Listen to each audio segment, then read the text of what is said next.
அனைவருக்கும் வணக்கம். Welcome to Ponmariyal channel. எப்போவுமே மலையாள சினி ஃபீல்டு வந்து மிஸ்ட்ரி, த்ரில்லர், இன்வெஸ்டிகேஷன் த்ரில்லர்லாம் பட்டைய கிளப்புவாங்க. 2025ல் முதல்ல மிஸ்ட்ரி, இன்வெஸ்டிகேஷன் த்ரில்லர் படமே பிளாக் பஸ்டர் ஹிட் ஆகி 9 கோடி ரூபா பட்ஜெட்டில் எடுக்கப்பட்டு கிட்டத்தட்ட ஒரு 75 கோடி கிட்ட மேலேயும் தாண்டி வசூலாகிக்கிட்டு இருக்கு. இன்னும் கூட தியேட்டர்களில் ஓடிக்கிட்டு இருக்க படம் தான் ரேகா சித்திரம். இந்த படம் கூடிய விரைவில் ஓடிடிலையும் வரப்போகுது. இந்த படம் இப்போதைக்கு மலையாள வெர்ஷன் தான் ரிலீஸ் ஆகிருக்கு. அதில் இங்கிலீஷ் அப்டேட்டோட தான் ரிலீஸ் ஆச்சு. அந்த படம் தான் பார்த்துட்டேன் நான். ஸோ இப்போ இந்த படம் ஓடிடியில் வரும்போது கண்டிப்பாக தமிழ் டப்பிங்கோட வரும்னு நம்ம கண்டிப்பாக எதிர்பார்க்கலாம். இந்த படம் வந்து ஏகப்பட்ட எதிர்பார்ப்புகளோட ஃபர்ஸ்ட் வீக்கு ஜனவரி இந்த 2025ல் ரிலீஸ் ஆகி அதிகமாக வசூலை குமிச்ச மலையாள படமாக இன்ன வரைக்கும் இப்போதைக்கு அதிக வசூல் குவிச்ச படத்தில் நம்பர் 1 இடத்துல இருக்க படம் தான் ரேகா சித்திரம். இந்த படம் வந்து ஒரு நல்ல தரமான ஒரு மிஸ்ட்ரி எலிமெண்ட் நிறைஞ்ச கிரிப்பிங்கான ஒரு ஸ்க்ரீன் பிளே உள்ள படம். இந்த படத்தில் வந்து ஆசிஃப் அலி, அப்புறம் மனோஜ் கே ஜெயன், ஜெரீனா வகப், அனஸ்வரா ராஜன் இவங்கெல்லாம் முக்கியமான கதாபாத்திரத்தில் நடிச்சிருக்காங்க. ஸோ இந்த படத்தோட டீட்டெயில் ரிவ்யூ தான் பார்க்க போகிறோம். இந்த படம் எப்படி இருந்தது, பார்க்கலாமா வேணாமான்ற கால் எடுக்க முன்னாடி படத்தோட முழு ரிவ்யூவும் பார்த்துங்க.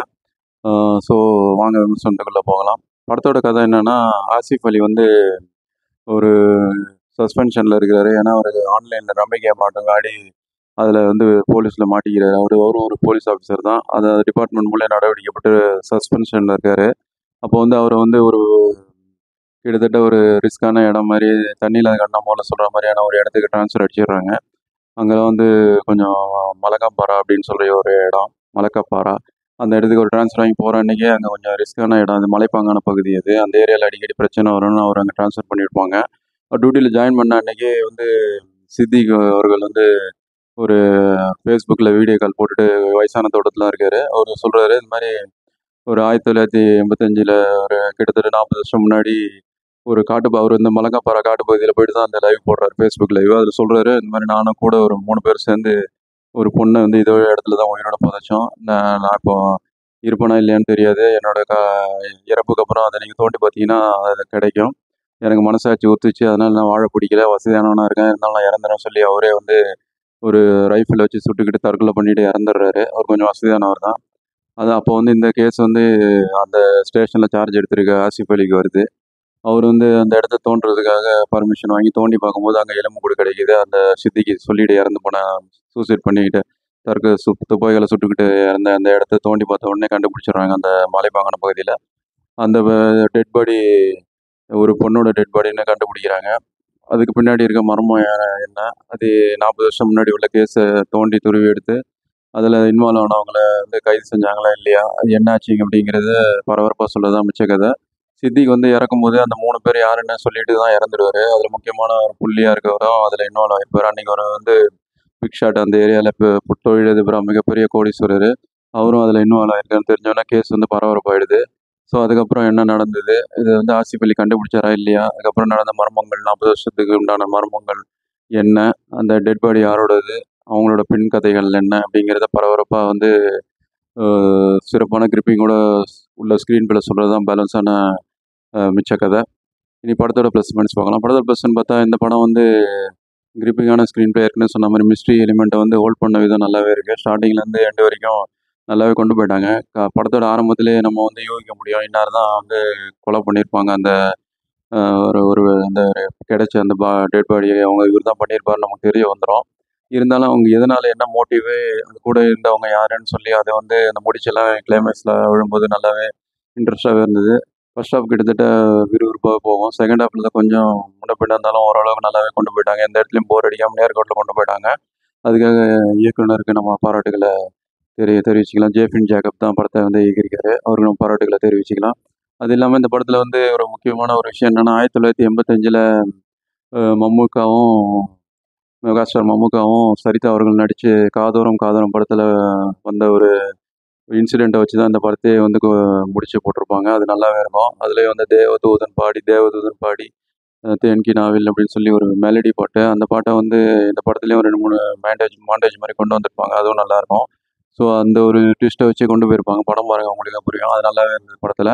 பொதுவாகவே சினிமா மாதிரி எடுத்தால் பெரிய அளவில் இம்ப்ரெஸ் இருக்காது. ஆனால் இந்த படத்தில் அது ஹேண்டில் பண்ண விதம் இம்ப்ரெசிவாக இருக்குது. முதல் தடவை நல்லா ரசித்து பார்க்கக்கூடிய அளவில் இருந்தது. மம்முக்கா, அப்புறம் பழைய இயக்குனர், பழம்பெரும் இயக்குனர் இறந்துட்டார் அவரு. இல்ல பரதன் அவர்கள். தமிழ்ல கூட தேவர் மகன் படத்த இயக்கியிருப்பாரு பரதன் அவர்கள். அவரும் இந்த படத்துல வந்து ஏஐ மூலியமா வச்சிருப்பாங்க. அதுவும் மம்முட்டி அவர்களும் அந்த 85 காலகட்டங்கள்ல எப்படி இருந்தாரு, ஏஐல கொண்டாந்துருப்பாங்க. அதெல்லாம் பர்மிஷன் வாங்கி நல்லா சிறப்பா கையாண்டுருக்காங்க. அது நல்லா இருக்கு படத்துல.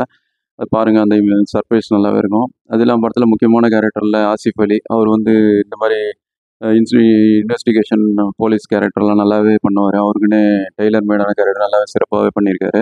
ஆன்லைன் ரம்மிலேருந்து ஒரு கேஸ்ல இருந்துட்டு திரும்ப இன்னொரு கேஸ்க்கு புதுசா அதுலேருந்து சஸ்பென்ஷன் ஆகி திரும்ப வரும்போது அவரோட இன்னொரு மேலதிகாரி அவரை வந்து கலாய்க்கும்போது கோவத்துல ஒரு அடி குடுக்குறது. அது இல்லாம அவங்கள குத்தி டிபார்ட்மெண்ட்ல குத்தி காமிக்கும்போது கேம் ஆடி வந்தவர் இப்போ இன்ஸ்பெக்டர் ஆயிட்டாருன்னு சொல்லி கலாய்க்கும் போதெல்லாம் அவங்க கூனி குறுகுறது. போலீஸ் மிடுக்குல வந்து இன்னும் இன்வெஸ்டிகேஷன் பண்றது. அந்த இன்வெஸ்டிகேஷன்ல வர தடைகள்லாம் வந்து வரும்போது ரொம்ப ஒரு சோகமா இருக்கிறது. அப்புறம் கடைசியில அந்த கேஸ கண்டுபிடிக்கணும் தீவிரமா இறங்குறது. அதுல ஒரு ஆக்சிடென்ட்ல இன்னும் அவருக்கு ஏற்பட்டா அத மீறியும் பண்றதுன்னு அவரோட நடிப்புக்கு ஸ்கோப் உள்ள படம் நல்லாவே பண்ணியிருக்காரு. அதுல முக்கியமான கேரக்டர் இந்த படத்துல கிட்டத்தட்ட ஹீரோக்கு ஈக்குவலா வர கேரக்டர் டைட்டில்ல உள்ள இந்த ரேகா கேரக்டர்ல வரவங்க தான் அனஸ்வரராஜன். அவங்க சிறந்த நடிகைன்னு எல்லாருக்கும் தெரியும். அந்த படத்துல இன்னொரு நல்ல ஒரு படம் அவங்களுக்கு அமைஞ்சிருக்கு. அவங்க கரியர்ல ஒன் ஆஃப் தி பெஸ்ட் படம். நல்ல ஒரு இந்த 1980 காலகட்டங்கள்ல சினிமா வாய்ப்பு தேடி இளம்பெண்கள்லாம் எப்படி ரொம்ப ஆர்வமா இருந்தாங்க, சினிமா பைத்தியமா இருந்தாங்கன்ற மாரியான சித்தரிக்கப்பட்ட கதைகள்ல நல்லாவே பண்ணியிருக்காங்க. பொருந்துறாங்க அவங்க. தமிழ்ல கூட சினிமா பைத்தியம் அப்படின்னு சொல்லி ஜெயசித்ரா அவர்கள் நடிச்சிருப்பாங்க ஒரு படத்துல. அதுல வந்து மக்கள் கலைஞர் ஜெய்சங்கர் ஃபேனா வருவாங்க ஜெயசித்ரா அவர்கள். அதே மாரி கிட்டத்தட்ட இதுல மம்முக்கா ஃபேனா வருவாங்க. அனஸ்வரராஜன். கிட்டத்தட்ட அந்த படம் ஓரளவுக்கு அதே மாரி தான் கதைக்களம். சினிமா பத்தி பேஸ்ல அந்த ஒரு சின்ன ஒரு லேயர் வரும். ஸோ படம் பாருங்க. அது உங்களுக்கு பிடிக்கும். தமிழ் படங்கள் பார்த்தவங்களுக்கு அந்த படம் கண்டிப்பா அறிமுகம் ஆயிருக்கும். சினிமா பைத்தியம்னு சொல்லி வந்த படம். அப்போ மிக பரபரப்பா பேசப்பட்டது 1980 காலகட்டங்கள்ல. அதே மாரி கிட்டத்தட்ட ஷோபா அவர்களும் இதே மாரி தான் சினிமா நடிக்க ஆசைப்பட்டு ஒரு கட்டத்தில அவங்க தற்கொலை பண்ணிக்கிட்டாங்க. 18 வயசுக்குள்ளேயே இறந்துட்டாங்க. சிறந்த நடிகைக்கான ஊர்வசி விருது நேஷனல் அவார்டு வாங்குனாங்க. ஷோபா அவர்கள் கதையும் கிட்டத்தட்ட அ சினி கேரியர் தொடங்கும்போதே அவங்க இறந்துட்டாங்க. ஒரு குறைஞ்ச படம் தான் நடிச்சிருப்பாங்க. விரல் விட்டு எண்ணக்கூடிய அளவுல உள்ள படங்கள் நடிச்சும் இன்னைக்கும் பேசப்படும் நடிகையா இருக்காங்க. முள்ளும் மலரும், அப்புறம் சாமந்தி மலர் படங்கள், பசி இந்த மாரி படங்கள் அவரோட பேர சொல்லிக்கிட்டு இருக்கோம். அந்த மாரியான நடிகை. அந்த மாரியான நடிகையோட பயோகிராஃபி மாரி கிட்டத்தட்ட ஒரு சில லேயரும் இதுலயும் வரும். படம் பாருங்க சொன்னா ரிவீல் ஆயிடும்.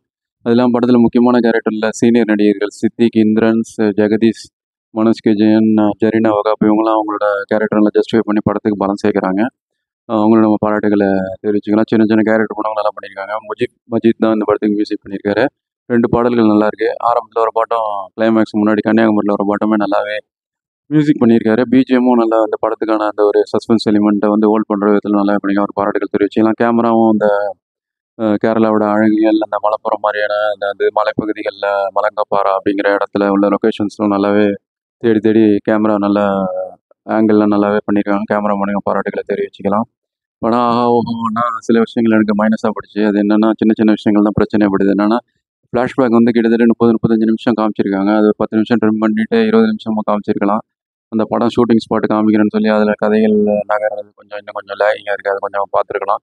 அது இல்லாம செகண்ட் ஹாஃப் கொஞ்சம் லேகிங்கா போகுது. ஒரு 1/2 மணி நேரம் மொத்த படத்தில ட்ரிம் பண்ணியிருந்தா நல்லா இருந்திருக்கும்னு சொல்லக்கூடிய அளவுல இன்னும் ஒரு ஏத்தியிருக்கலாம். அது இல்லாம படம் வந்து நேர்கோட்டா வருது. அதனால ட்விஸ்ட் அண்ட் டர்ன்ஸ் எதிர்பார்க்குறவங்க கொஞ்சம் ஏமாற்றம் அடைவாங்க. அத தவிர்க்க முடியாது. சின்ன குறைகள் தான். படம் முடிஞ்ச அப்புறமும் அந்த ரேகாவ தேடி போய் அவங்க யாரு என்னன்னு இன்வெஸ்டிகேஷன் பண்ற அந்த டீட்டெயிலிங் வந்து படத்துக்கு ஒரு எக்ஸ்ட்ராவா துருத்திக்கிட்டு இருக்க மாரி என்ன அளவுல பார்க்கப்படுது. அத கொஞ்சம் கவனிச்சிருக்கலாம். சின்ன சின்ன விஷயங்கள் சொல்லியிருந்தாலும் படம் வந்து ஓரளவுக்கு ஃபர்ஸ்ட் ஹாஃப் வந்து விறுவிறுப்பாவும், செகண்ட் ஹாஃப் வந்து சொல்ல வேண்டிய விஷயத்தையும் சொல்லி ஓரளவுக்கு நம்மள என்கேஜ் பண்ணிடுறாங்க. ஸோ இந்த படம் இந்த வாரம் அநேகமா ஓடிடில சோனி லைவ்ன்னு சொல்றாங்க. உறுதியா தெரியல. சோனி லைவ்க்கு தான் இந்த படத்தோட ஓடிடி வரும்னு சொல்லியிருக்காங்க. கண்டிப்பா ஓடிடில வரும்போது கண்டிப்பா தமிழ் டப்பிங்கோட வரும்னு நம்ம கண்டிப்பா எதிர்பார்க்கலாம். ஸோ இந்த படம் இப்போ தியேட்டர்கள்ல ஓடிக்கிட்டு இருக்கு. இங்கிலீஷ் சப்டைட்டிலோட வந்து கிட்டத்தட்ட 75,00,00,000 தாண்டி 100,00,00,000 நெருங்கி போய்க்கிட்டு இருக்கு. ஸோ இந்த படம் மலையாளத்தில வந்து one of the biggest blockbuster இந்த வருஷத்துல ஃபர்ஸ்ட்டு ஹிட்டுன்னு சொல்லக்கூடிய அளவுல உள்ள படம். ஸோ நம்ம சைட்லேருந்து ஹைலி ரெக்கமெண்டட். தியேட்டர்ல பார்க்க மிஸ் பண்ணிட்டோம்னு சொல்றவங்களுக்காக கண்டிப்பா ஓடிடில பார்க்கும்போது அத நெனைப்பாங்க. அப்படி ஒரு உள்ள படம். ஸோ நம்ம சைட்லேருந்து ஹைலி ரெக்கமெண்டட். படத்துல வர வன்முறை காட்சியில இது 16+ உள்ள படம். யுஎஸ் சர்டிஃபிகேட் தான் குடுத்துருக்காங்க. அத மைண்ட்ல வச்சுட்டு இந்த படத்த பாருங்க. பார்த்துட்டு உங்க கருத்துக்கள, பின்னூட்டங்கள தெரியப்படுத்துங்க. வந்து ஒரு 1 வாரமா நான் 10 நாளா வந்து படங்கள் ரிவ்யூலாம் பண்ணல. கொஞ்சம் பிஸியா இருந்ததால, இனி படங்கள் தொடர்ந்து ரிவ்யூ பண்ணுவேன். இப்போ கூட விடாமுயற்சி படம் ரிலீஸ் ஆகுது இன்னைக்கு. ஸோ அந்த படத்தோட ரிவ்யூவும் இப்போ கூடிய விரைவில வரும். ஸோ உங்க சப்போர்ட்டுக்கு ரொம்ப மகிழ்ச்சி. ஸோ ரிவ்யூவை தொடர்ந்து பாருங்கள். இந்த ரிவ்யூ உங்கள் ஃப்ரெண்ட்ஸ் அண்ட் ரிலேஷன் எல்லாருக்கும் ஷேர் பண்ணுங்கள். ஸோ நம்ம ரிவ்யூக்கு தொடர்ந்து சப்போர்ட் பண்ணுங்கன்னு கேட்டுக்கிட்டு விடைபெறுறேன். வேற ஒரு பெரிய விமர்சனம், முன்னோட்டம் அல்லது ரிவ்யூவில் சந்திப்போம். நன்றி, வணக்கம்.